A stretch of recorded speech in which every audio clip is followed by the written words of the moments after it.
My dear students, 26वें video के साथ विषय जीव विज्ञान क्लास 11th। पिछले वीडियो में हमने आपको केंद्रक की परिभाषा, खोज, उपस्थिति इसके बारे में अध्ययन करा दिया था। अब आती है इसकी संरचना, केंद्रक की संरचना। केंद्रक की संरचना तो देखिए बेटा, हमने आपको बताया था कि दोहरी झिल्ली से परिबद्ध जीव द्रव्यकाय जो कोशिका की समस्त उपापचय क्रियाओं एवं आनुवंशिक सूचनाओं को निहित रखता है, केंद्रक कहलाता है। इसकी खोज के बारे में बताया था। रॉबर्ट ब्राउन ने 1831 में इसकी खोज की थी। यह सभी यूकेरियोटिक कोशिकाओं में पाया जाता है। किनको छोड़ करके, ध्यान देना।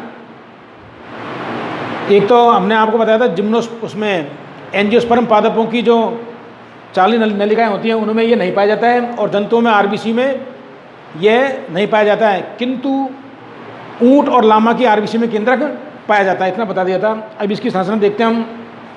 केंद्रक की संरचना, ध्यान देना, ये दोहरी झिल्ली से परिबद्ध कोशिकांग होता है।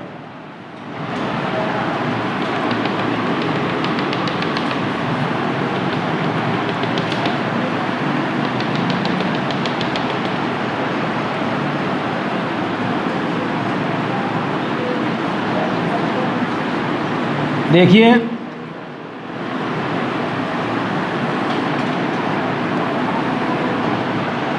दोहरी झिल्ली से परिबद्ध कोशिकांग होता है ये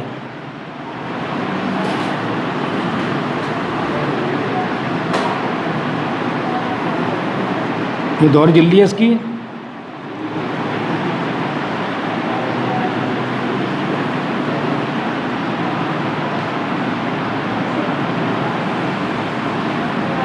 ध्यान देना,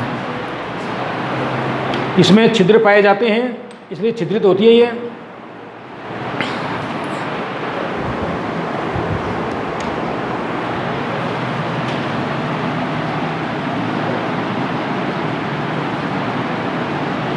एक सामान्य छिद्र, इसके अंदर ये झिल्ली रहित केंद्रिका होती है।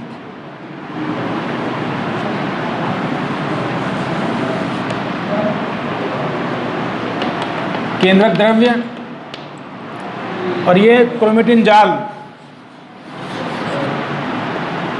ध्यान देना। तो देखिए, नामांकन देखें इसका।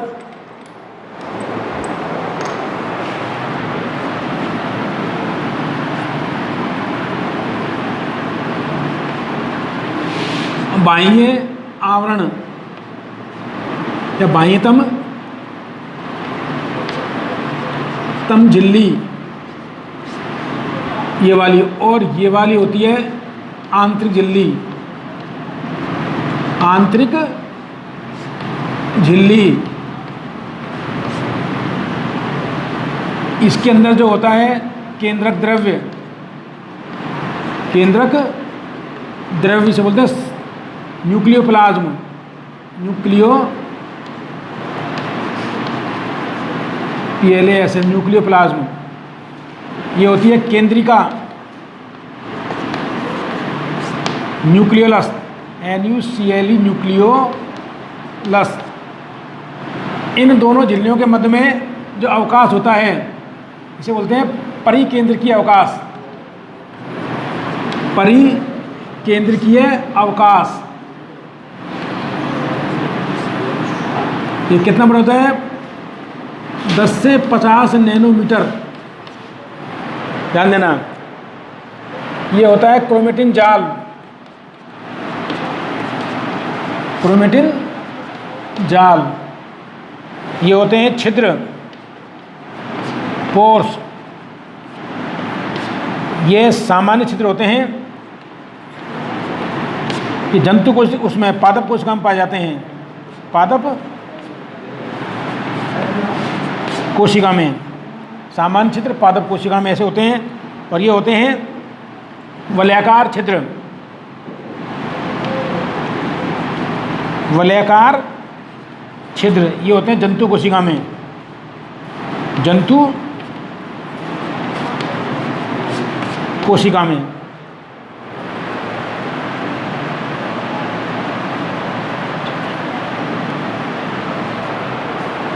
तो देखिएगा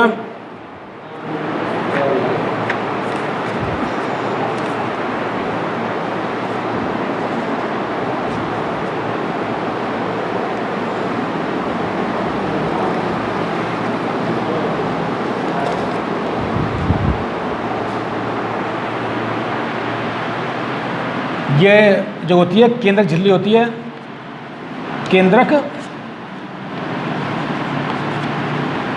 झिल्ली, न्यूक्लियस मेम्ब्रेन, न्यूक्लियर मेम्ब्रेन, और इसके अंदर जो पाया जाता है ये केंद्रक द्रव होता ही है। तो ध्यान देना, केंद्रक की एक प्रारूपिक केंद्रक की संरचना का अध्ययन इंटरफेज अवस्था में किया जाता है। कौन सी अवस्था में? इंटरफेज अवस्था में, कोशिका चक्र की अंतरकाल अवस्था में किया जा सकता है, आराम से दिखाई देता है उसके अंदर। तो ध्यान देना, दोबारा देखें इसको, एक प्रारूपिक केंद्रक या यूकेरियोटिक केंद्रक निम्नलिखित 4 भागों से मिलकर बना होता है। सबसे पहले होती है केंद्रक झिल्ली। केंद्रक झिल्ली दोहरी होती है, छिद्रित होती है। कैसी होती है? दोहरी है, छिद्रित है। बाह्य आवरण को बाह्यतम झिल्ली कहते हैं और आंतरिक आवरण को आंतरिक झिल्ली कहते हैं। आंतरिक आवरण को आंतरिक झिल्ली कहते हैं। इन दोनों झिल्लियों के मध्य में परिकेंद्रकीय अवकाश पाया जाता है, जो 10 से 50 नैनोमीटर का होता है। इसके अंदर अब आता है केंद्रक द्रव्य। इसमें केंद्रक द्रव्य के रूप में तरल पदार्थ पाया जाता है। इस केंद्रक द्रव्य में प्रोटीन, एंजाइम आदि पाए जाते हैं। और केंद्रिका, ये देखिएगा, ये झिल्ली रहित केंद्रिका होती है, न्यूक्लियस, और इसमें ये क्रोमेटिन जाल होता है, क्रोमेटिन नेटवर्क, जो आगे चल कर क्या बनाता है? गुणसूत्र। अब ध्यान देना आप, इसके बाद में झिल्ली में 2 प्रकार के छिद्र दिखाई दे रहे हैं आपको।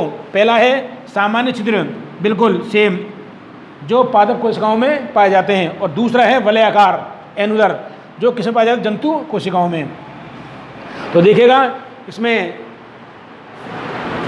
वर्णन देखें, एक प्रारूपिक केंद्रक का अध्ययन,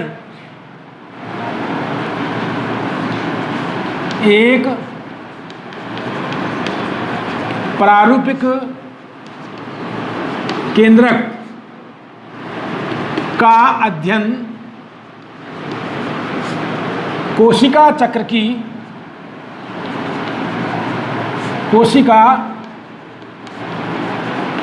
की अंतरकाल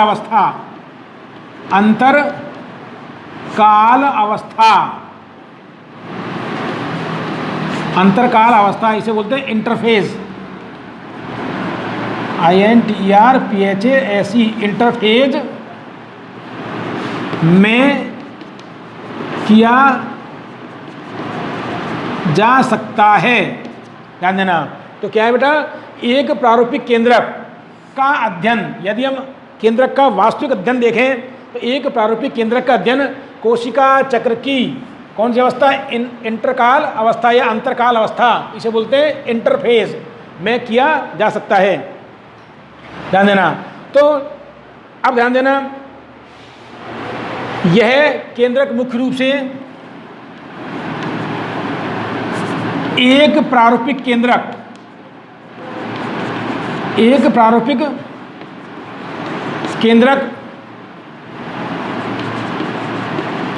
निम्नलिखित भागों से मिलकर बना होता है। इसमें पहला देखें आप, सबसे पहले केंद्रक झिल्ली,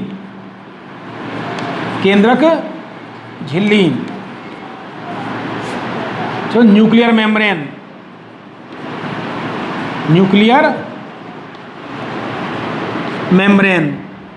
दूसरा आ जाता है इसमें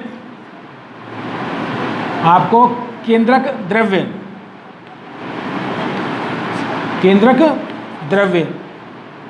न्यूक्लियोप्लाज्म,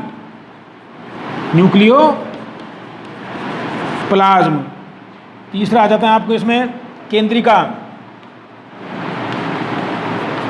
न्यूक्लियोलस, NuCleolus, न्यूक्लियोलस।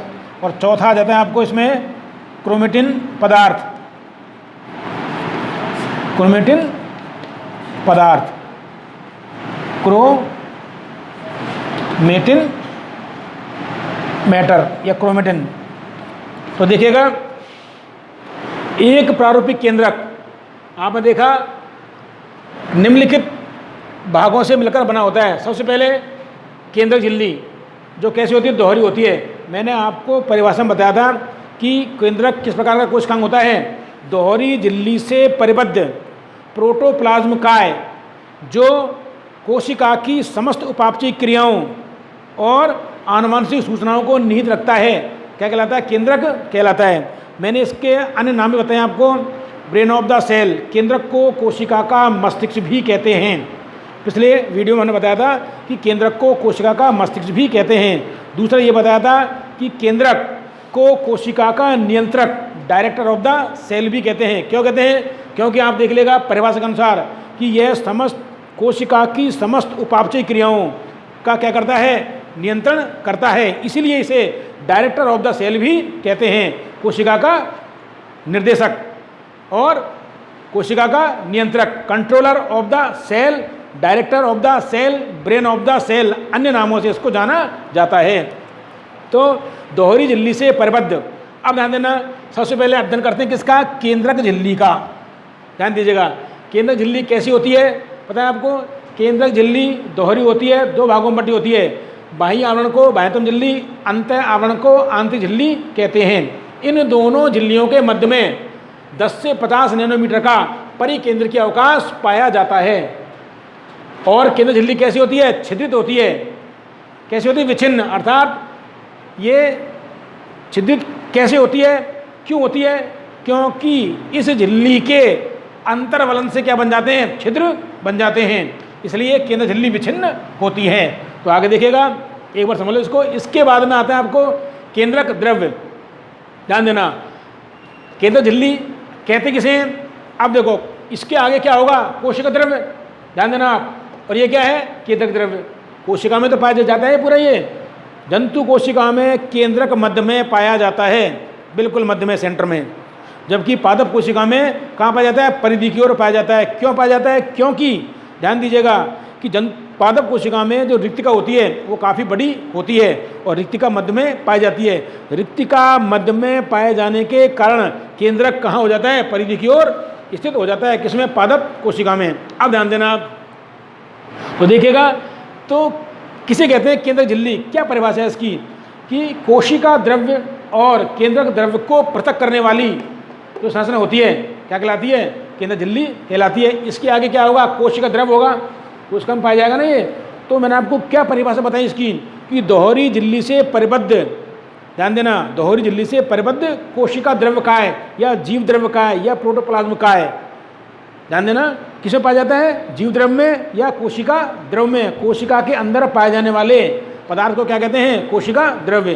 तो किसको पृथक कर रही है ये, कोशिका द्रव्य और केंद्रक द्रव्य को पृथक करने वाली रचना क्या कहलाती है, केंद्रक झिल्ली कहलाती है। अब आइए इसके अंदर केंद्रक द्रव्य। केंद्रक द्रव्य क्या होता है, केंद्रक में पाए जाने वाले तरल पदार्थ जिसमें केंद्रिका, क्रोमेटिन नेटवर्क और एंजाइम, प्रोटीन वगैरह आदि पाए जाते हैं, केंद्रक द्रव्य कहलाता है। अब ध्यान देना, इसके बाद में केंद्रिका, जो केंद्रिका होती है ये झिल्ली रहित क्या होता है, एक कोशिकांग होता है। इसकी खोज फोंटाना ने वैज्ञानिक की थी, एक वैज्ञानिक फोंटाना, उसने इसकी खोज की थी। क्या कार्य करती है ये, यह केंद्रक में राइबोसोम निर्माण का कार्य करती है, आरएनए और राइबोसोम निर्माण का कार्य करती है, अर्थात प्रोटीन निर्माण का कार्य भी करती है। इसके बाद में आता है आपको क्रोमेटिन नेट। ध्यान देना, केंद्रक, मैंने आपको बताया था, केंद्रक को कोशिका का नियंत्रक कहते हैं। क्यों कहते हैं, इसमें और क्या कहता है, आनुवंशिक पदार्थ, क्योंकि आनुवंशिक पदार्थ कौन सा होता है, क्रोमेटिन जाल, क्रोमेटिन नेट के रूप में। यह क्रोमेटिन नेट आगे जाकर क्या बनाता है, क्रोमोसोम। क्रोमेटिन से क्या बनते हैं, क्रोमोसोम। क्रोमोसोम मीन्स गुणसूत्र, गुणसूत्रों का निर्माण करते हैं संगठित होकर के। तो ध्यान देना, ये आनुवंशिक पदार्थ होता है, इसलिए कोशिका की एक परिभाषा और थी कि कोशिका सजीवों की सूक्ष्मतम, क्रियात्मक, संरचनात्मक और आनुवंशिक इकाई होती है। आनुवंशिक इकाई क्यों होती है? क्योंकि इसमें क्या पाया जाता है? केंद्रक पाया जाता है, जिसमें क्या पाया जाता है? आनुवंशिक पदार्थ। किस रूप में? क्रोमेटिन रूप में। क्रोमेटिन रूप में क्या पाया जाएगा? आनुवंशिक पदार्थ। और यह आनुवंशिक पदार्थ आगे जाकर क्या बनते हैं? गुणसूत्र। और गुणसूत्र किसके बने होते हैं? डीएनए और हिस्टोन प्रोटीन के।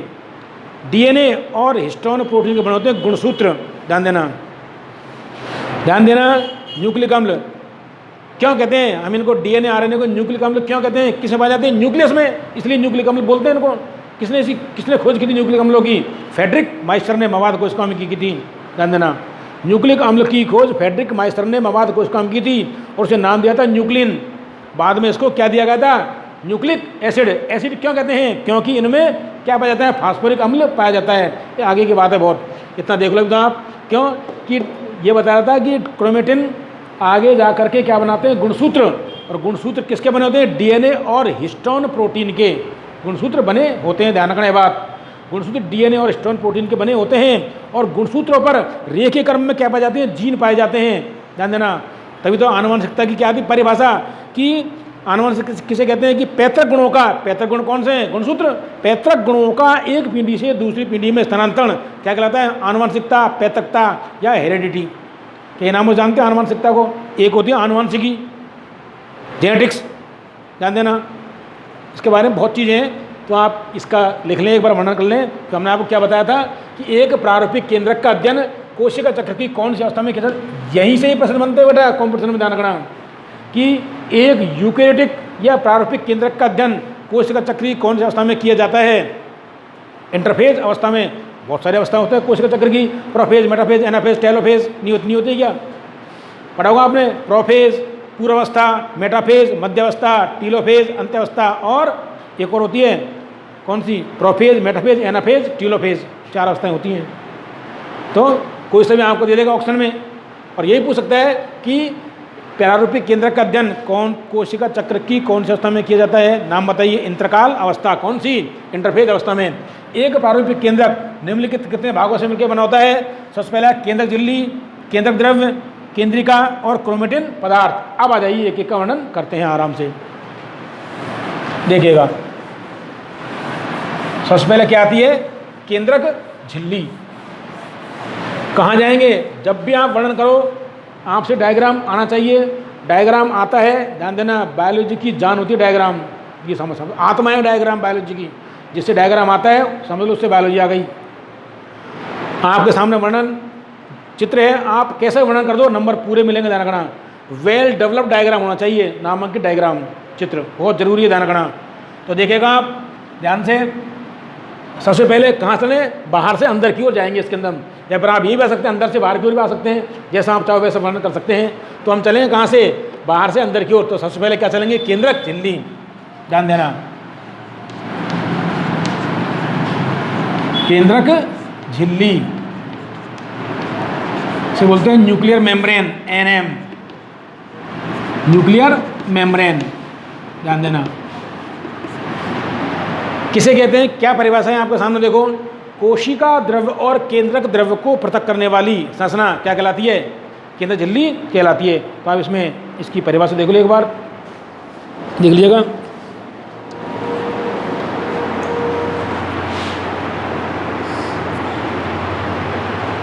खोज बारे में हो गया, इसका खोज कर ली।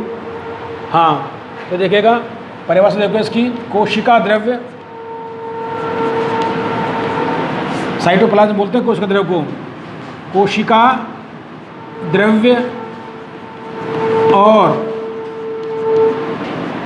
केंद्रक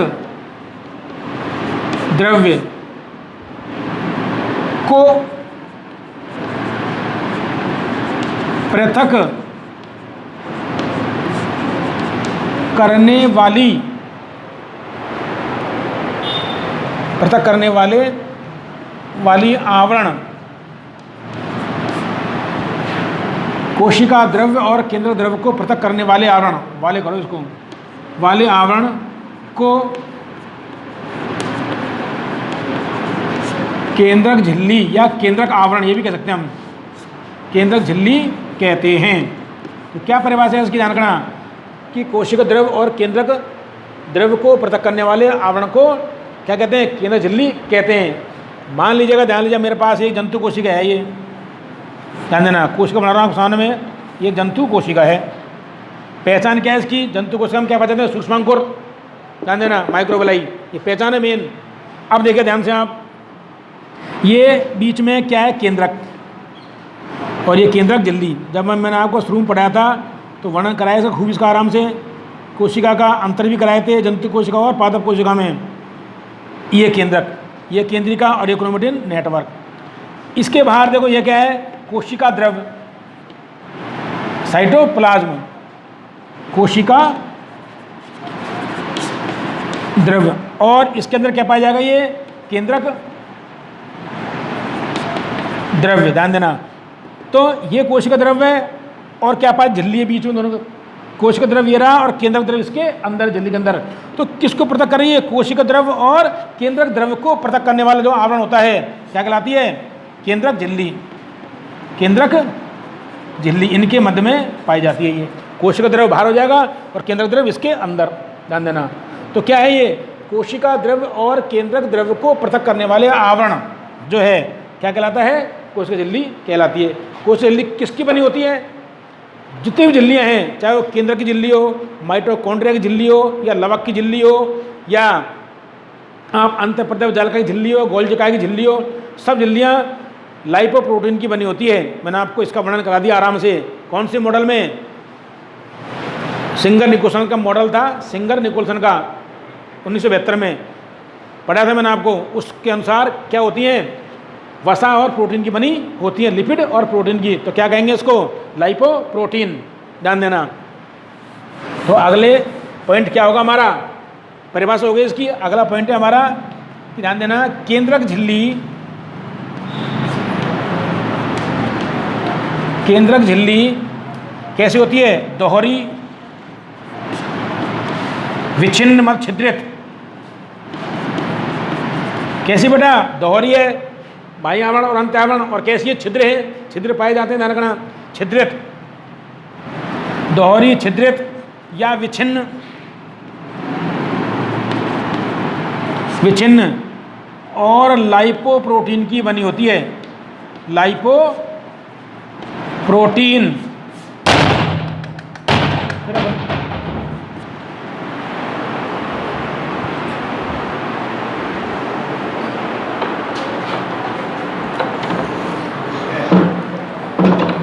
केंद्रक झिल्ली दोहरी, ध्यान देना, दो आवरण युक्त होती है, दोहरी, छिद्रित, विच्छिन्न, छिद्रित या विच्छिन्न, लाइपोप्रोटीन की बनी होती है, लाइपोप्रोटीन की बनी होती है, ध्यान देना।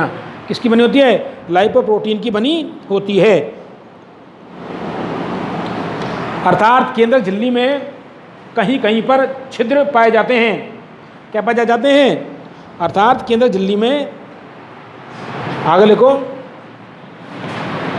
अर्थात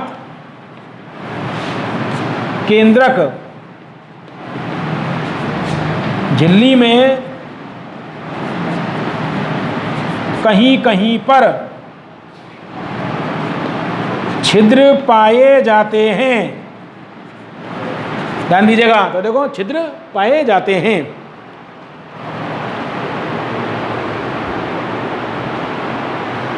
ये छिद्र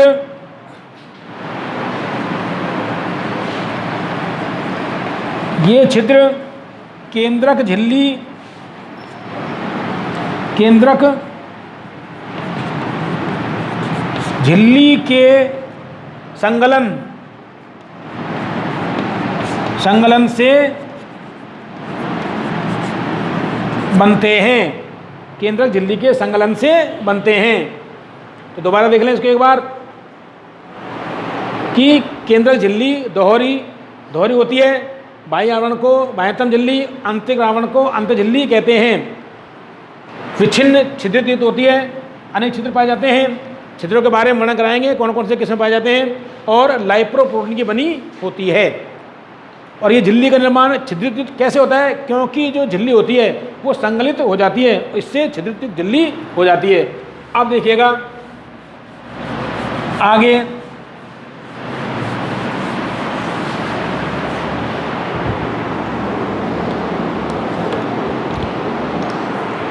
छिद्रों का क्या कार्य है? इन छिद्रों में से कोशिका, ध्यान देना, कोशिका से क्या, बाहर से क्या आएगा? कोशिका द्रव्य, ध्यान देना, और अंदर का केंद्रक द्रव्य आपस में आ जा सकते हैं आराम से। भाई इन छिद्रों में से केंद्रक द्रव्य इसमें जा सकता है कोशिका द्रव्य में, और कोशिका द्रव्य केंद्रक द्रव्य में आ सकता है। तो लिखो इन छिद्रों से, क्योंकि जो प्रोटीन वगैरह आयरन वगैरह होते हैं, अगर अपन लिखो इन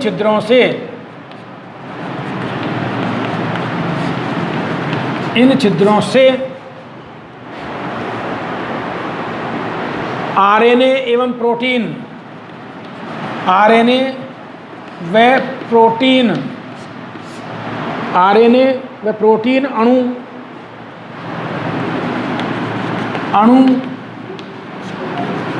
केंद्रक से कहाँ जाएंगे? कोशिका द्रव में। केंद्रक से कोशिका द्रव्य, केंद्रक से कोशिका द्रव्य और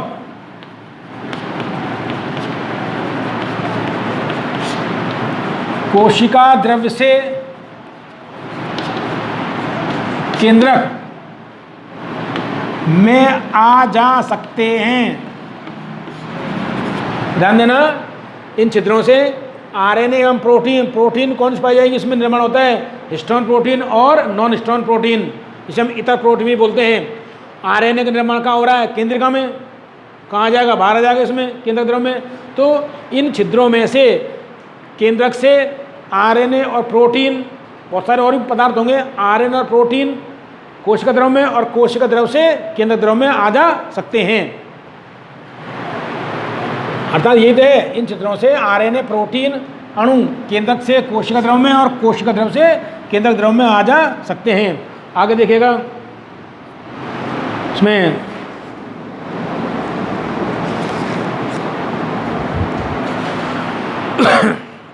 या आते जाते रहते हैं। अब ध्यान देना, इसमें केंद्रक झिल्ली कैसी है? दो समानांतर झिल्लियों से मिलकर बनी होती है, जिन्हें बाह्यतम झिल्ली और आंतरिक झिल्ली कहते हैं। समानांतर है एक दूसरे के, बिल्कुल ध्यान देना। तो आगे लिखो केंद्रक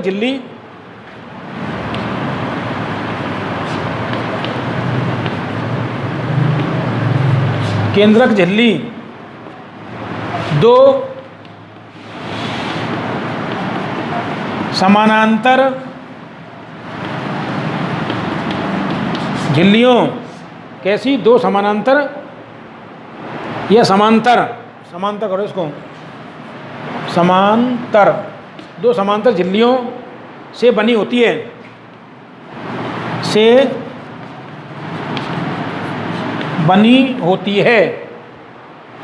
जिनके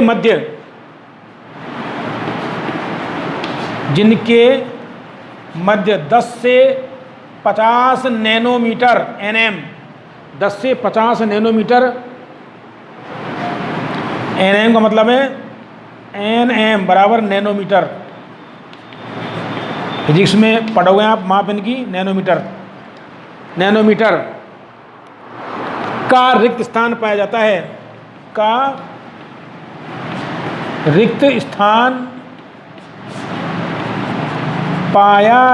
है, जिसे क्या नाम दिया गया है? परिकेंद्रकीय अवकाश, जिसे परिकेंद्रकीय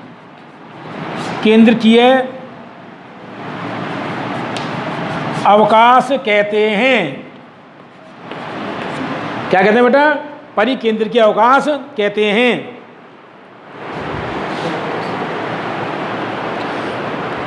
परिकेंद्रकीय अवकाश कहते हैं। तो ध्यान देना, मैंने आपको बताया था बाह्यतम झिल्ली और आंतरिक झिल्ली के मध्य का जो खाली स्थान होता है उसे क्या बोलते हैं? परिकेंद्रकीय अवकाश कहते हैं। ये कितना बड़ा स्थान होता है? 10 से 50 नैनोमीटर का स्थान होता है।